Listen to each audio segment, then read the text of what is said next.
எல்லாத்துக்கும் முக்கியமான ஒரு விஷயம். இப்போ பார்த்தீங்கன்னா, நம்ம வந்து ஒரு கேமரா வாங்குறதுக்கு செகண்ட் ஹேண்ட் கடைக்கு போகிறோம்.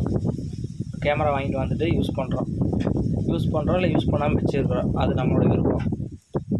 ரெண்டாவது ஏதோ ஒரு சூழ்நிலையின் காரணமாக நம்ம அதே கடைக்கு போயிட்டு நம்ம அந்த கேமராவை கொண்டு சேல் பண்ண போனால் அவங்க அந்த கேமராவை எவ்வளவுக்கு எடுக்கலாம்?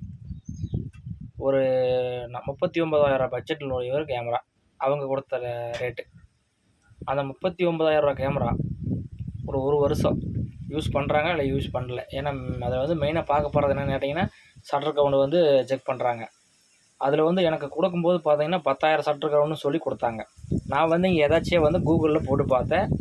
அதில் வந்து பார்த்தீங்கன்னா 10,300 சில்லறையாக போயிருந்தது. சரின்ட்டு அதை பெருசாக நம்ம எடுத்துக்கல, விட்டாச்சு. அதுக்கப்புறம் பாருங்கள், அந்த கேமரா கொண்டு இப்போ நம்ம ஒன்று கொடுக்குறதுக்கு போகிறோம். ஷட்டர் கவுண்ட் செக் பண்ணவே இல்லை. சரி, அவங்க பாட்டுக்கு வேற ஒரு கடைக்கு நாங்கள் அனுப்புவோம், வேற ஒரு பக்கம் நாங்கள் அனுப்புவோம், அவங்க எவ்வளோ சொல்கிறாங்களோ அந்த ரேட்டு தான் அப்படின்னு சொன்னாங்க. அப்படின்னு பார்த்தா 20,000 அவ்வளோத்தான் போகும் அப்படிங்கிறாங்க. அப்போ எவ்வளோ லாஸு? 18,000 பக்கம், 19,000 பக்கம் லாஸ். இதை நம்ம எப்படி எடுத்துக்கிறது, எப்படி நம்ம ஜீரணம் அடிக்கிறது எனக்கு தெரியல. நம்மளுடைய சூழ்நிலைக்கு நம்ம சூழ்நிலை தான் காரணம், வேறு எதுவும் இல்லை. அந்த சூழ்நிலையை உருவாக்குறதுக்கு நம்ம தான் காரணம். ஏன்னா அந்த 20,000 காசு இல்லாதனால தான் நம்ம அதை கொட்டி கொடுத்து நம்ம இது பண்ண வேண்டியதாக போச்சு. ஆனால் எவ்வளவு இது எப்படி நம்ம எடுத்துக்கிறதுன்னு தெரியல. அவங்களுக்கும் ஒரு கடை வச்சு அவங்களும் ஒரு பல கஷ்டங்கள் எல்லாத்தையும் பார்ப்பான இல்லையும் சொல்ல. ஆனால் இருந்தாலும் 19,000 தள்ளி எடுத்துகிட்டு அந்த கேமரா மாதிரி எவ்வளோ கொடுப்பாங்கன்னு நினைக்கிறீங்க? 22,000 தரப்போகிறாங்க கஸ்டமருக்கு, அதே 39,000 தான் தரப்போகிறாங்க. நிக்கான் 5300. என்ன இது, எனக்கு ரொம்ப மன உளைச்சல் தான் நமக்கு ஆகுது. நம்ம ஒரு ஆசைப்பட்டு ஒரு பொருள் வாங்குகிறோம், அந்த ஆசைப்பட்டு வாங்கின பொருளை வந்து நம்ம கடைசி வரைக்கும் வச்சுக்க முடியாத சூழ்நிலை உருவாகுது. இதெல்லாம் நம்ம சொன்னால் அவங்க கடைக்காரங்க கேட்க போகிறதில்ல. என்ன பண்ணுறதுன்னு ஒன்றுமே புரிய மாட்டேங்குது. 20 ரூபாய்க்கு நான் மேலே பண்ணித்தரேன்னு சொல்லி போட்டு இப்போ பார்த்தீங்கன்னா ஃபோன் பண்ணால் 3 நாள் ஆச்சு. கொடுத்து 3 நாளில் இன்ன வரைக்கும் ஒரு ரெஸ்பான்ஸே கிடையாது. கேட்டால் ஒரு 1000 ரூபா சேர்த்து தரேன் அப்படிங்கிறாங்க. அப்போ ஏன் அந்த 1000 ரூபா சேர்த்து தரேன்னு சொல்கிறீங்க? இது அன்றைக்கே சொல்லியிருக்கலாம்ல, 22,000 போகும், 23,000 போகும்னு சொல்லலாம்ல. இப்போ வாயை திறந்து கேட்டால் தான் அந்த 1000 ரூபாயே கிடைக்குது.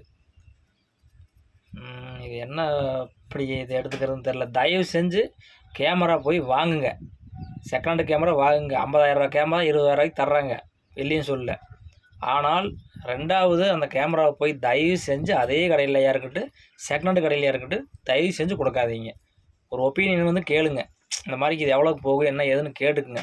கேட்டுட்டு உங்களுக்கு ரொம்ப நெருக்கமான உங்களுக்கு ரொம்ப பிடிச்ச பர்சனுக்கு இந்த கேமராவை இன்னும் 1000 ரூபாய்க்கு கூட கம்மியாக கொடுங்க. வாழ்நாள் முழுக்க என்ன சொல்கிறது, சந்தோஷம் ஹாப்பியாக இருப்பானுங்க. பரவாயில்ல நமக்காக கொடுத்தான் அப்படிங்கிற மாதிரி ஒரு எண்ணத்தில் இருப்பாங்க. அந்த மாதிரி நீங்கள் பண்ணுங்கள். கேமரா போய் வாங்குங்க, முடிஞ்ச வரைக்கும் புதுசுக்கு போங்க. புதுசுக்கு போகிறக்கு 10,000 பத்தலையா போய் செகண்ட் ஹேண்ட் வாங்குங்க. ஆனால் தயவு செஞ்சு அதே கடைக்கு போய் மறுபடி அதே கடையாக இருந்தாலும் சரி, இல்லை வேறு ஒரு செகண்ட் ஷாப்பாக இருந்தாலும் சரி, தயவு செஞ்சு கொண்டு போய் கேமரா கொண்டு அங்கே கொண்டு கொடுக்காதீங்க. அது ரொம்ப மன உளைச்சல் தான் நமக்கு தள்ளப்படுது. அது எனக்கு ஒன்றுமே அது என்ன சொல்கிறேன்னு தெரில, இது எப்படி பேசுகிறதுன்னு தெரில, இது எப்படி முடிக்கிறதுன்னு தெரியல. எனக்கு ரொம்ப கஷ்டமாக தான் இருக்குது. என்ன பண்ணுறது? அந்த 20,000 வந்து நான் ஒருத்தருக்கு கொடுக்க வேண்டியது, அதனால் அதை கொண்டு நான் கொடுக்க வேண்டியதாக போச்சு. என்ன பண்ணுறதுன்னு தெரியல. இருந்திருந்தால் அது இன்னும் இருந்திருக்கும். அந்த 20,000 வந்து எனக்கு காசு இருந்திருந்தால் அந்த கேமரா இன்னும் என்கிட்ட இருந்திருக்கும். அது இல்லாதனால இப்போது அதை கொண்டு நம்ம இப்படி கொண்டு சேல் பண்ண வேண்டிய சூழ்நிலை பண்ணியாச்சு. இது வந்து ரொம்ப கஷ்டமாக தான் இருக்குது. என்ன சொல்கிறேன்னு எனக்கு தெரியல. பார்க்கலாம். ஒரு நிமிஷத்தில் அதை முடிக்கணும்னு நினச்சேன், முடிக்க முடியல. இது விட்டால் நிறைய பேசிகிட்டே தான் இருப்போம். பார்த்து உஷாராக இருந்துக்குங்க. முடிஞ்ச வரைக்கும் உங்களுடைய சரௌண்டிங்கில் இருக்கிற பசங்களுக்கு யாராவது கேட்டால் கொடுக்குற மாதிரிக்கு பார்த்துக்குங்க. அவ்வளோதாங்க, வேறு ஒன்றும் சொல்கிறதுக்கு இல்லை. போய் வாங்கிக்கோங்க. ஏன்னா அவங்க கடையில் போய் வாங்காதீங்க அதெல்லாம் நான் சொல்ல மாட்டேன். அது நமக்கு உரிமை கிடையாது. அந்த கடையில் போய் நீங்கள் வாங்காதீங்க, அது சரியில்லை அப்படி இப்படின்னு நான் சொல்கிறதுக்கு நான் வரல. போய் பாருங்கள், உங்களுக்கு பிடிச்சிருந்தா வாங்குங்க, நல்லா இருங்க, ஒன்றும் பிரச்சனை இல்லை. அவங்களும் நல்லா இருக்கட்டும், நீங்களும் நல்லா இருங்க. ஆனால் ரெண்டாவது கொண்டு கொடுக்குறது கொஞ்சம் பார்த்து, கடைக்காரங்களாக இருக்கட்டும் இல்லை நீங்களாக இருக்கட்டும், கொஞ்சம் உஷாராக பார்த்து நடந்து முயற்சி பண்ணி எதோ பண்ணுங்கள். நேரத்தை சொல்ல முடியும், வேறு ஒன்றும் என்னாலும் சொல்ல முடியாது. ரொம்ப கஷ்டமாக இருக்குது, என்ன பண்ணுறது. 18,000 19,000 38,500 அப்படின்னா 18,500 20,000 தான் கொடுத்தாங்க. என்ன பண்ணுறது, சூழ்நிலை.